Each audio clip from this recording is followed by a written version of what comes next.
देखिए ये सवाल देखिए 10th का है ये, ठीक है। दोबारा फिर समझ लेना जिससे समझ में नहीं आ रहा है ना, एक बार और समझना, फिर वो 3 हम बाद में चेक करेंगे। तो क्या करते हैं, इसको हम विलोपन विधि से हल करते हैं। किस विधि से? विलोपन विधि से। मैं लिख देता हूँ विलोपन विधि से, विलोपन विधि, ठीक है। लिख देता हूँ नाम। इसको समीकरण 1 मान लें और इसको समीकरण 2। ये इक्वेशन फर्स्ट हो गई और ये इक्वेशन सेकंड हो गई, है ना। इक्वेशन फर्स्ट और इक्वेशन सेकंड। विलोपन विधि से हम क्या करते हैं, या तो आप x पद को बराबर करो या आप y पद को बराबर करो। ध्यान से समझना, या तो x पद को बराबर करो या y पद को बराबर करो, ठीक है। कितने चर है यहाँ पर? 2 ही चर है, एक x चर है एक y चर है। किसी भी एक चर पद को आप क्या करना, आपको बराबर करना है। जैसे यहाँ पर 2x है तो यहाँ पर भी 2x होना चाहिए, यहाँ पर 3y है तो यहाँ पर भी 3y होना चाहिए। तो हम किसी को भी एक को बराबर कर लेंगे, हम y को बराबर करते हैं। मैंने लिखा समीकरण, अगर मैं y को बराबर करूं तो मुझे क्या करना पड़ेगा, समीकरण 1 को 3 से गुणा करनी पड़ेगी ना। समीकरण 1 को 3 से गुणा करनी पड़ेगी। अगर समीकरण 1 को हम 3 से गुणा करेंगे तो ये कितना हो जाएगा, 3y हो जाएगा, है ना। बस यही लिखा मैंने, समीकरण 1 को 3 से क्या करने पर, गुणा करने पर, ठीक है। गुणा करने पर कैसे करते गुणा, समीकरण 1 की 3 से करेंगे 3x प्लस 3y और बराबर 3 पंजे 15। ये तो सबको आता है ना। क्या करा हमने, गुणा करिए। गुणा कभी भी किसी भी एक पद से नहीं होती, बहुपद में जितने भी पद होंगे, बहुपद में जितने भी पद होंगे सारे नंबर से, सारे पदों से वो गुणा होती है, ठीक है। अब क्या करा, समीकरण हमारी 2 कितनी है, 2x माइनस 3y बराबर 4, ठीक है। ये समीकरण हमारी 1 थी जिसको हमने समीकरण 3 से गुणा करा, ये समीकरण हमारी 2 थी। क्या हुआ, y वाला पद हमारा बराबर हो गया। बताओ क्या लिखा है, घटाने पर लिखें जोड़ने पर लिखें? जोड़ने पर। इसको हम जोड़े समीकरण, इस समीकरण में इसको समीकरण को दूसरे को जोड़े या घटाए, जोड़ने पर, है ना। जोड़ने पर, क्यों जोड़ने पर, क्योंकि दोनों के चिन्ह अलग अलग। ध्यान रखना ये चीज, अगर दोनों के चिन्ह जो पर आपने बराबर करे हैं, अगर वो चिन्ह आपके सेम होते हैं, दोनों प्लस प्लस के होते हैं, दोनों प्लस प्लस के होते हैं या दोनों माइनस माइनस के होते हैं, तो हम क्या करते हैं, घटाने पर। लेकिन अगर आपको विपरीत चिन्ह मिले, एक पॉजिटिव एक नेगेटिव, एक प्लस का एक माइनस का, तो आप घटाने पर नहीं, आप लिखोगे जोड़ने पर। और जोड़ने का क्या मतलब है, जोड़ने पर आपको क्या हुआ, जोड़ने पर क्या करना है हमें, समीकरण, इस समीकरण में इस समीकरण को हमें जोड़ना है। जोड़ो, 3x में 2x जोड़ो, कितना आया, 3x में 2x जोड़ोगे 5x आया ना। कक्षा 10 का सवाल है, ठीक है। 5x आया और 3y में माइनस के 3y जोड़ोगे 0, है ना। एक प्लस का माइनस का तो ये तो 0 हो गया, और 15 में आप 4 जोड़ोगे तो 19 हो गया, ठीक है। तो x बराबर मेरा कितना हुआ, 19/5। ये बताओ समझ में आया सबके? ये x की वैल्यूज निकल गया, x बराबर 19/5, ठीक है। अब x का मान आप समीकरण 1 में, समीकरण 2 में कहीं भी रख सकते हो। आसान कहाँ पर है, समीकरण 1 में, है ना। तो हमने क्या करा, x का मान समीकरण 1 में रखने पर, समीकरण 1 में रख दो तो x हमारा कितना, 19/5 प्लस y बराबर कितना है 5। y बराबर 19/y बराबर 5 माइनस 19/5, प्लस का सामने आगे किसका हो गया, माइनस का हो गया ना, 19/5। हल कर लो, 5 पंजे 25, 25 माइनस 19/5, तो y बराबर कितना आया, 25 में से 19 हटाओगे 6/5, और आपका x का मान कितना आया था, 19/5, ठीक है। एक बार और दोबारा फिर समझ लीजिए सवाल को ध्यान से, ठीक है। देखो एक बार और समझ लीजिए, ये हमारे पास में दो चर वाली दो रैखिक समीकरण है। इसको हमें हल करना है। हल करने का मतलब है x और y की वैल्यूज निकालनी है, और ये x और y की वैल्यूज क्या होती हैं, ये दो रेखाएं हमारी, दो रैखिक समीकरण से दो रेखाएं बनेंगी, और ये जो रैखिक समीकरण है इनसे जो दो रेखाएं बनेंगी, ये इस बिंदु पर एक दूसरे को प्रतिच्छेद करती है, इंटरसेक्ट पॉइंट होता है ये वाला, ठीक है। कि अगर इसको हम चित्र में बनाएं और इसको हम बनाएं तो ये इस बिंदु पर एक दूसरे को क्या कर रहे होंगे, इंटरसेक्ट कर रहे होंगे, एक दूसरे को कट कर रही होंगी, ठीक है। ये बिंदु जो होगा, ये बिंदु ये वाला होगा, है ना। दो रैखिक समीकरण से दो रैखिक क्या बनती है, रेखाएं बनती है, रेखाएं बनती है, 2 रेखाएं बनती है, ठीक है।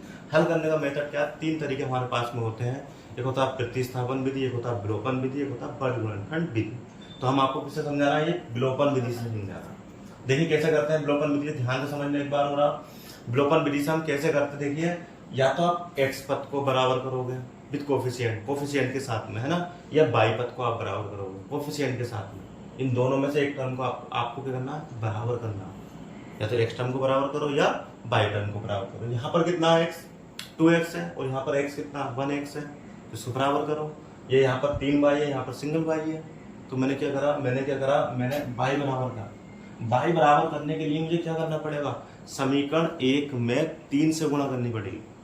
बताओ, समीकरण 1 में कितने से गुणा करनी पड़ेगी, 3 से गुणा करनी पड़ेगी। वही मैंने लिखा, समीकरण 1 को 3 से गुणा करने पर। समीकरण 1 को 3 से गुणा करेंगे, 3x हो गया, फिर 3y और 3 पंजे 15, है ना, सारे एलिमेंट्स होगी, सारे तत्व, है ना, सारे एलिमेंट्स होगी।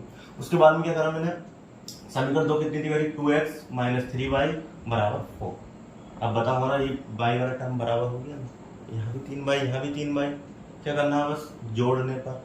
एक चीज यहाँ पर भी विशेष करके ध्यान देना है आपको कि अगर सेम चिन्ह होंगे, जिस पद को आपने बराबर करा है उसके अगर दोनों चिन्ह सेम होंगे, मतलब दोनों प्लस प्लस के होते हैं, दोनों माइनस माइनस के होते हैं, तो वहां पर आप क्या करोगे, ऊपर वाली समीकरण में से नीचे वाली समीकरण को घटाओगे, आप लिखोगे घटाने पर। और अगर विपरीत चिन्ह होंगे, जैसे प्लस माइनस था या माइनस प्लस हो, तो आप ऊपर वाली समीकरण में नीचे वाली समीकरण को जोड़ोगे, तो अब आप लिखोगे जोड़ने पर। बताओ समझ में आए, जोड़ने पर। तो 3x और 2x कितना हो गया, 5x हो गया, और 3y में से 3y आप जोड़ोगे माइनस के, तो 0 हो गया ना। और 15 और 4 कितना हो गया, 19 हो गया। तो 5x बराबर कितना हो गया, 19 हो गया। 0 जोड़ेंगे तो फर्क ही नहीं पड़ेगा। 5 गुणा का सामने कहाँ गया, बटे में गया, तो 19/5। x का मान निकल गया। ये x का मान कहाँ रख देंगे हम, समीकरण 1 में या समीकरण 2 में, कहीं भी आप रख सकते हो। लेकिन आपको क्या करना है, यहाँ देखिए यहाँ पर ज्यादा टर्म है, इसके कोएफिशिएंट 3 है, वो भी गुणा में जाएगा। आप क्या करो, ऐसे समीकरण में रखो जो आसान हो, जो इजी हो। तो हमने क्या करा, x + y, यहाँ पर x का मान हमने रख दिया कितना, 19/5 प्लस y ऐसी 19/5 प्लस का सामने जाके माइनस का, तिरछी गुणा हुई, 5 की 5 से 5 करने 25 माइनस 19/5, तो y बराबर 25 में से 19 घटाओगे 6/5। ठीक है, बताओ समझ में आया। तो ये हमारी कौन सी विधि होती है, विलोपन विधि होती है। 2 रैखिक समीकरण को हल करने की ये विलोपन विधि होती है। सबके समझ में आया, है ना, जल्दी से उतार लो।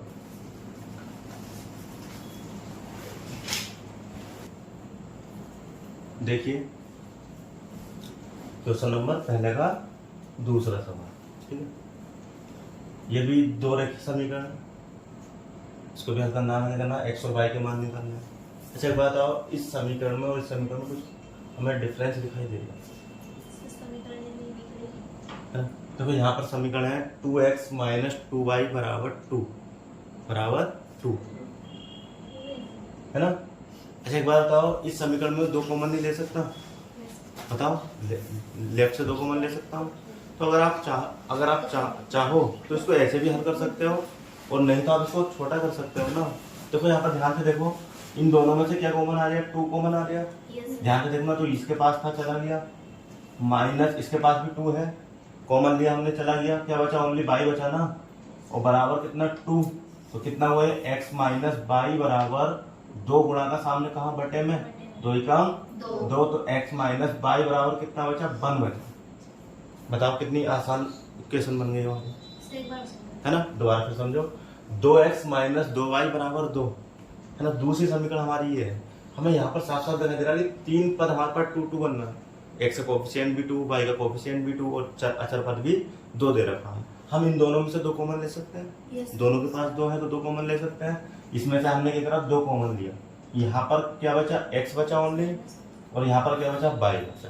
अब बताइए ये 2 जो है इस पूरे पद की गुणामी तो है, और गुणा का पद सामने कहाँ जाता है, कहाँ जाता है बताओ, 2 गुणा का सामने जाता बटे में, और जब इस 2 के बटे में गया 2 एकम 2, तो क्या बचा, ये x - y बराबर 1। अब समझ में आया। तो ये क्वेश्चन हमारी ये ना होकर आप इस फॉर्म में लिख लो, इससे आसान हो गया आपका सवाल।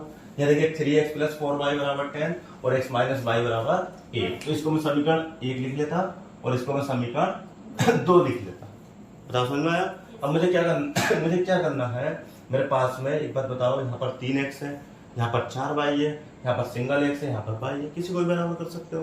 मैंने किसको बराबर करा? मैंने x को बराबर करा। x को बराबर करने के लिए मुझे क्या करना पड़ेगा? समीकरण 2 में 3 से गुणा करनी पड़ेगी ना। अगर x पद को अगर मैं बराबर करना चाहूँ तो समीकरण 2 में कितने से गुणा करनी पड़ेगी? 3 से गुणा करनी पड़ेगी। क्यों? क्योंकि 3 से आप गुणा करोगे तभी तो ये 3x होगा, है ना। ये 3x तो ये भी 3x से बराबर। तो बताओ समझ में आया इतना? तो समीकरण 2 में मुझे क्या करना पड़ेगा? कितने से गुणा? 3 से। 3 से। अगर मैं y को बराबर करना चाहूँ तो कितने से गुणा? 3 से। अगर y को बराबर करना चाहूँ तो 4 से गुणा करनी पड़ेगी, है ना। तो मुझे किसको बराबर करना? x को बराबर करना। तो मैं क्या लिखूंगा? ध्यान से देखना, मैं यहाँ लिख रहा हूँ समीकरण 2 को, ठीक है, समीकरण 2 को 3 से गुणा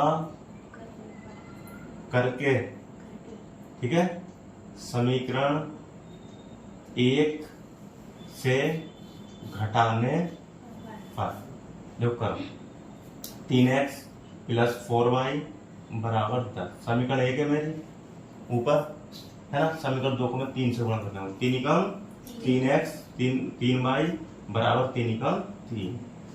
मैंने क्यों लिखा है घटाने पर?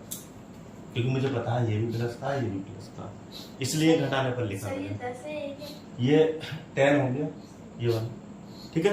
अच्छा एक बात आओ, मैंने घटाने पर क्यों लिखा?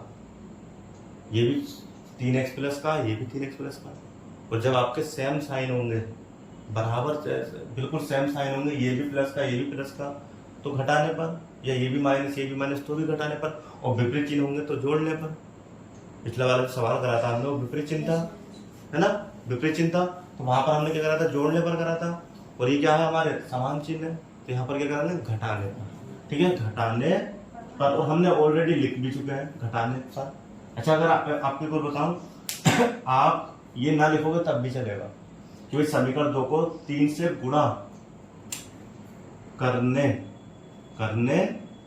पर सिर्फ ये भी लिखोगे ना तब भी चलेगा, ठीक है। समीकरण 1 को कितने से गुणा करिए हमने? समीकरण 2 को 3 से गुणा करें। 3x माइनस 3 है ना बराबर 3, ठीक है, बराबर 3। और दूसरी इक्वेशन हमारी क्या? 3x प्लस 4y बराबर 10। समझ में आया? अच्छा एक चीज और आपको मैं बताऊं, इसको दोबारा में मिटा के और समझाइए। आपको जरूरी नहीं है कि आप इसको पहले लिखो इसको बाद में लिखो, ध्यान से समझना। आप इसको ऐसे भी तो कर सकते हैं ना, लो 3 एकम 3x और 3y और बराबर 3 एकम 3। इसको नीचे लिख दो, पहली इक्वेशन को 3x प्लस 4y बराबर 10। अब देख लो आपको, मतलब घटाने पर लिखा जोड़ने पर? घटाने पर। क्यों? क्योंकि 3x दोनों सेम साइन है, तो क्या हुआ? घटाने पर, है ना। तो घटाने पर माइनस क्या? घटाने पर ऊपर वाली समीकरण में से नीचे वाली समीकरण को घटाने पर, इसका ये मतलब होता। बात समझ में? इसका ये मतलब होता 3x से 3x घटाओगे 0 बचा, minus 3y minus 4y minus के 7y हो गया, और 3 में से 10 घटाओगे माइनस के 7 बचा, ठीक है। तो ये 0 में से आप 7y घटाओगे तो माइनस के 7y बचा ना, और बराबर माइनस के 7। तो y बराबर कितना हो गया? -7 बटे माइनस का 7, गुणा का सामने बटे में, ठीक है। -7 से -7 एक बार खत्म, या माइनस से माइनस खत्म, 7 का 7। तो y का मान कितना आया? 1 आया। बताओ समझ में आया? y का मान 1 आया।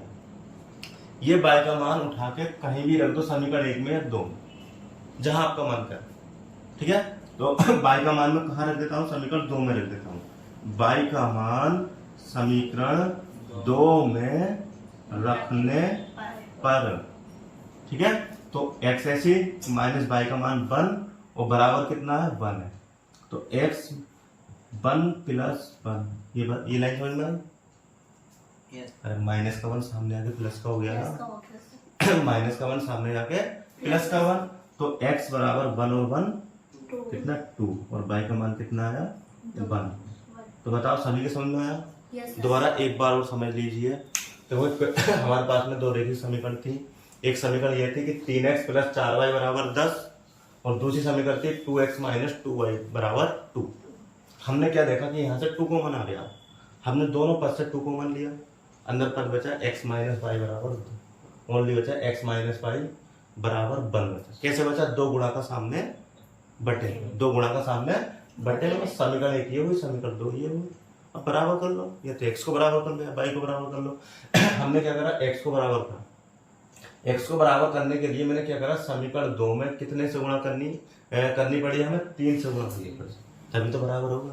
3 एकम 3x, तभी तो बराबर होगा 3 एकम 3x। तो 3x माइनस 3y बराबर 3 एकम 3। और जब आप गुणा करोगे, आप कर तो रहे हो x को बराबर करने के लिए, पर जब आप गुणा करोगे तो जितने भी समीकरण में पद होंगे सभी पदों से वो गुणा होती है।